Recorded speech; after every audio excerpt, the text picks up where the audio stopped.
welcome back to another episode of Cassar Industries. Hope everyone is doing well. So today we are going to be working a little bit more on the Calais. So in the last episode you saw we started doing the hydraulic handbrake install. We fitted the second set of calipers, ran the hard line up to the front of the car. Since then I've just done like a little bit of work underneath the car. I've run the hard line into the cabin. I'll just quickly throw it up on the hoist actually and show you how I've done that. But it's sort of like a little bit of a snag, but not really a snag.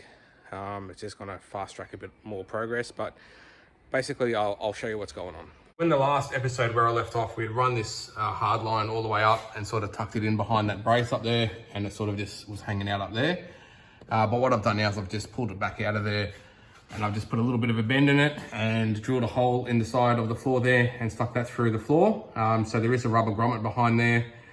So there's a rubber grommet in the floor.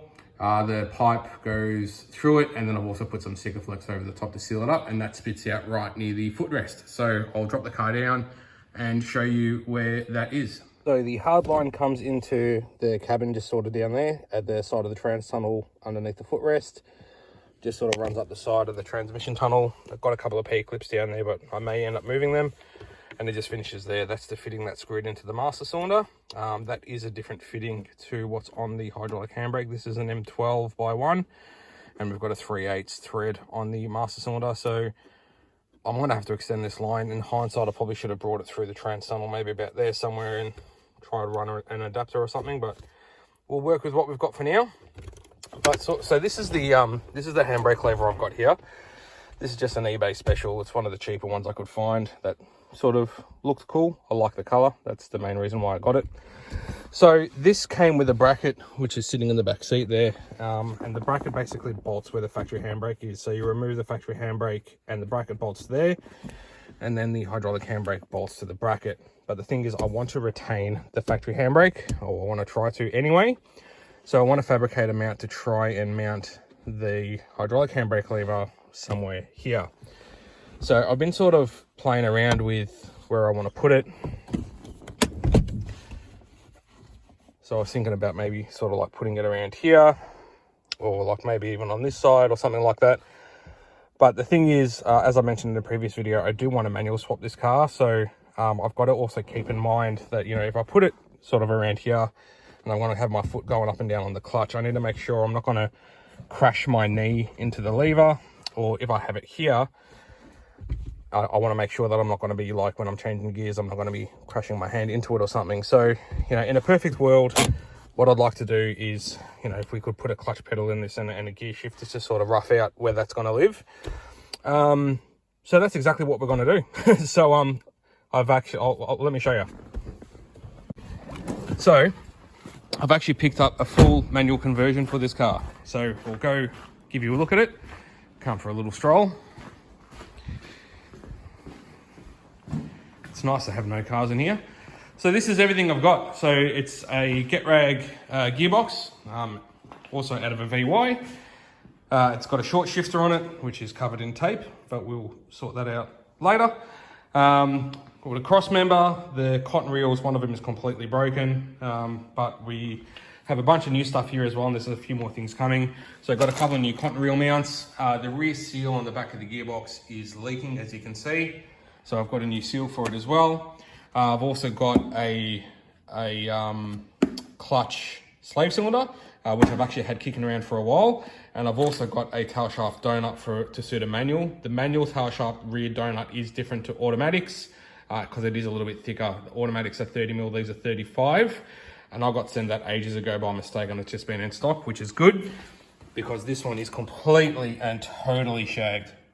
So the first thing we're going to do first, also in here, we've got a full manual wiring harness, a manual VY ECU, starter motor, etc. We've got a brake booster. I don't know why he gave me that, but also the pedal to suit an automatic, a brake pedal to suit a manual, as well as a clutch pedal assembly. So first thing we're going to do, first things first, is we're going to soak all of this down with degreaser, get all this cleaned up, because as I said, that seal is leaking, so it's made quite a bit of a mess. We'll put the new cotton reel mounts on and we'll bolt that back to the gearbox. But yeah, we'll just start with cleaning all this down first and we'll go from there.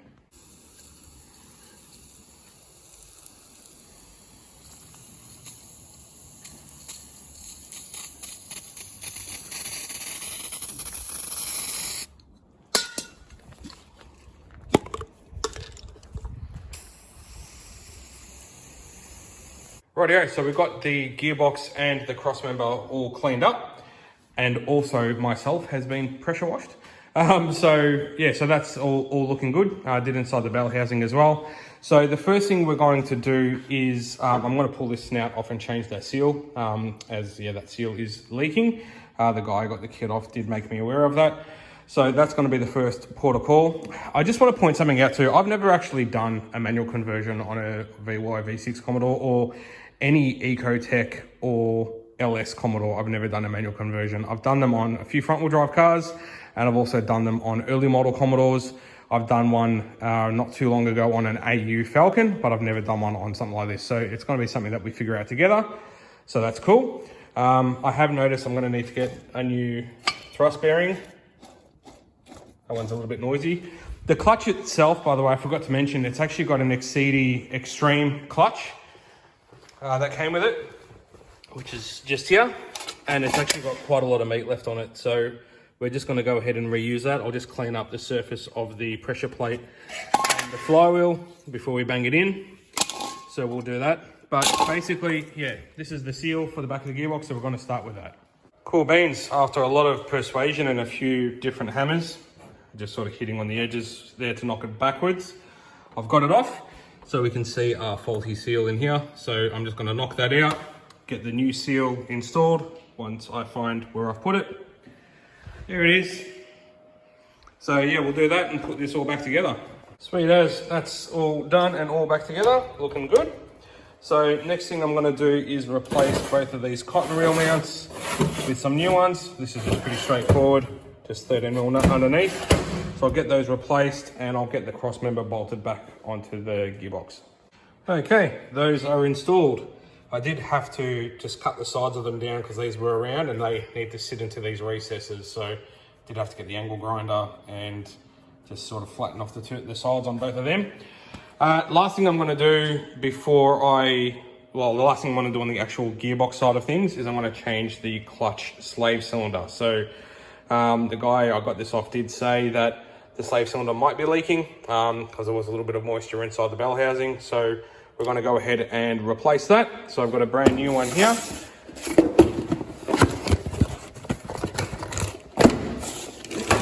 Unboxing videos. So that's it there.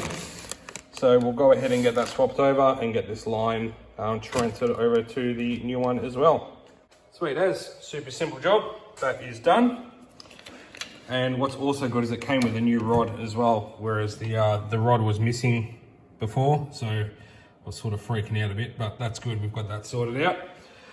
So as far as the actual gearbox goes, it's ready to go. Now, with the exception of I am going to put a new thrust bearing in it. I have ordered one of them. It was only about 60 bucks. So I thought we'll throw one of them in while it's out. But yeah, that's it. So just wanted to get those few little repairs done. So basically, in case you haven't figured it out, I'm trying to get as much done with getting the parts prepped before we actually start pulling the car apart and all of that stuff. So gearbox side of things is done. Next thing, we're going to move on to the tail shaft. Okay, as far as the actual tail shaft goes, this is not a heck of a lot we need to do. The center bearing on this doesn't look that old, so we're just going to go ahead and reuse it. It's a little bit of a shame because the tail shaft that's currently in the Calais does have a brand new center bearing in it, but that's okay. Well, this one's okay. There's just a little bit of mud and stuff on that head there, so we're just going to clean this up, put a little bit of grease on this, knock the two halves of the shaft back together. Someone has been kind enough to mark it for us. And then we're just going to go ahead and throw a new rubber donut on here, and then that's done. All right, one thing I didn't actually pick up on, so that's changed over, but you'll notice that it's not shiny and new. There's our old one, completely cooked. This is actually the front of the shaft. So the front of the shaft still runs a 30mm width donut, whereas the 35mm goes at the back, and the one that I had was a 35mm, the brand new one. But I had a spare second-hand, really good condition, second-hand 30mm one for the front. So I've swapped that over, and what we'll do is we'll put the new 35mm one on the back. So as far as preparations go, that's sort of about it. I mean, I could bolt that donut to the back of that shaft, but we'll worry about that later. So that's basically it for now. I've got everything sort of prepped as much as I can do. So we're actually going to start, converting the car to a manual. So the first thing we're going to do is just sort of faff about with the clutch pedal and the bracket for it, obviously. Being an automatic, we don't have any of this stuff in there. The guy I got everything off did supply this as well. So this is the brake booster and the pedal. It's a smaller pedal, being a manual car, for the brake. I don't know if I'm going to swap this over or if I'm just going to cut down the one that's in the car. I'm not really sure what's going to be easiest, but we'll sort of get into that. So that's going to be the first sort of port of call. Now, all these Commodores do have a hole in the firewall already for the clutch. So if you look sort of, geez, it's hard to see. Sorry, I'm going to have to put the camera sideways here. If you look down in there, there is a grommet in the firewall. So you just got to pop that out, and that's sort of where it pokes through. So inside the car, I've just started taking a couple of things off. The cat. Hey mate. Rightio. So yeah, I've just taken the undercover under here off, which is just held on with a couple of clips, as well as the cover that goes through here. So we'll just start laying stuff in under there and seeing what needs to happen. Gonna have to cut away that matting up there. So yeah, I'm not really sure how it's going to go in, but we will figure it out. All right, so it's just a small section of insulation that I just unclipped, and I've popped the grommet out from the inside, just pushed it through into the engine bay. So there's our hole here as I mount here. So what I'm tipping is going to happen is these two bolts here pick up on those two mounts up there, those two bolts there, which also go onto the brake pedal. So that's my guess, and then those two obviously will stick through the firewall. So I'll undo them and see if I can get this sitting in there. Okay, that's straight in there. That was pretty straightforward. So yep, she's just bolted up on the two bolts up there. Not that you can see them now. There they are. So what I'm going to do is I am just going to, I'm just going to remove this pedal pad rubber. I'm going to trace the shape of the clutch pedal onto the brake pedal, and I'm just going to cut this one down a bit. And I've also got a couple of new pedal pad rubbers, so I'll just pop them on there and there. Some people will just leave the automatic brake pedal, but you know, let's just do it properly. Gives us a bit more room between the two things, so that all swings nice and good.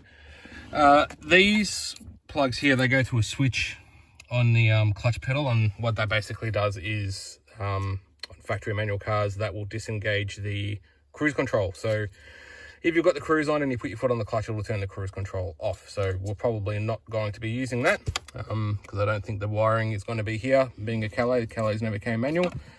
So we'll just tuck them up out of the way. And yeah, but anyway, we'll trace this down, get this cut down and put the pads on. All right, guys, so that's how all that sort of turned out. So I'm happy with that. There is an angle on this pedal that goes that way. So I'll sort of cut this one same with an angle going down that way, so they sort of match. Now I do want to put this trim back on that sits underneath here, but obviously there's a clutch pedal in the way now which goes here, so I'm gonna have to trim this down or something to get it in there. But yeah, I do want to still run that, so I'll just give that a trim and bang it up underneath there, and then under the dash for now is done. Alrighty, got that cover back on, so just trimmed off the side there, so it still goes around the column, and that doesn't look too bad if I say so myself. So yeah, that's the finished product for under the dash. So while we're on the topic of clutch stuff, what I'm going to go ahead and do next, and I'll probably just do this and call it a day, is you see down there, right in the middle of the screen there, you've got the studs coming through the firewall for the master cylinder. So what I'm going to do is I'm just going to actually bolt the master cylinder in, and the reservoir, which I think there's a bracket that sort of comes off here, and the reservoir ends up sitting about here. So yeah, I'm just going to go through and put all the master cylinder and stuff in now, and that'll be it for today. I'm going to sort of do this conversion stuff over the course of 2 or 3 episodes, just because it's sort of a lot to take in one thing. So let's just go ahead and do that. All right, so to fit the master cylinder, it's just this section here is going to push through the firewall. There's a couple of nuts that go in the back there, and then there's this bracket that attaches to the brake master cylinder. And then the reservoir bolts to that. and these are the clips that retain the master cylinder push rod to the pedal. I have just realized though that I'm gonna have to remove the undercover off the dash that I've just modified and fitted to connect this. So that's what happens when you jump the gun. All right, let's get this all on there. All right, so master cylinder is all in from the engine bay side of things. Just got those 2 bolts. You can only just sort of see them behind the heater hoses there in the center of the screen. So they're bolted in, got the bracket and the reservoir is all bolted in. It looks weird with a clutch reservoir and a automatic transmission dipstick. Sort of weird. Well, anyway, we'll go back into the car now and pull that panel off from under the dash and get that all hooked up. Rightio, back inside the car now. I've got the push rod from the clutch master hooked onto the pedal pivot. So that's all good. Looking nice and sweet. I did have a look under the dash too for the 2 wires for that clutch pedal switch as well, and I can't find them anywhere, so I don't think this car's got them. But again, it's only for disengaging the cruise control when you press the clutch, and for what we're using this car for, I really couldn't care less about that. I also went through and just gave it a bit of a vacuum out from when I cut down that pedal because of some metal shavings and stuff, which then proceeded to me vacuuming the whole car. OCD is a thing. All right, I'll throw this cover on, and I think that's about it for today. That's going to just about do it for today, guys. It's gotten quite late in the afternoon. I've just been working on this thing between retail jobs today. So all in all, I've probably spent about 2 hours in total today to get done what we have got done. So I did all of the prep work on all of the parts before I started this morning, and just putting the pedal in the master cylinder, and that was just sort of done after I finished off. So that'll do for today. I don't want to go down the rabbit hole because I'll just end up getting stuck into it and just keep smashing on it till it's done. So need to pace myself. We'll pick it back up again in probably about a week or so, maybe a little bit longer. But you will definitely see that in a future episode. Most likely will be the next one. But as always, thank you for watching. One thing I haven't mentioned as well, please, if you haven't, please like us on Facebook and Instagram under the same name as the YouTube channel. Until we see you again, guys, thanks always for watching. If you like what you see, please remember to like and subscribe. We will see you very shortly in the next video. Until then, take care of yourselves. Thanks again.